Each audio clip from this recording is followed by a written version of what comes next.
Punsi haibase oiba yaba matang ngaktane samasya natte. Life is a possibility, not a problem. Punsi ase problem ngaktana thanba natte. Makoi se matang matangi oiba tanja situation pibani haiba yai. Aikhoina aikhoigi punsibu possibility ama oihanba natraga problem ama oihanba haibase nahak nahaki nakutta thokpa ngaktani. Aduna miyoiba khuding makna masa masa se possibility ama oihanba natraga problem ama oihanba haibase masa masa gi makutta lei. Haibadi taibang miyoiba aikhoina choose tawjabagi makhasu yamna poli.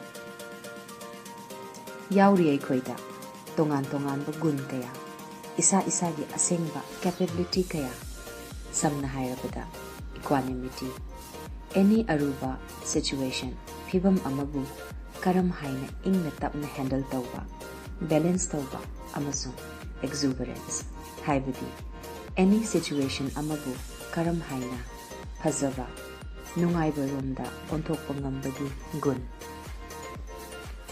Punsina hundokningba maphamda aruba tangkak kayada langsinjasanu kauthokpijasanu adubu nahakina kutta leibani to make it into a wonderful possibility.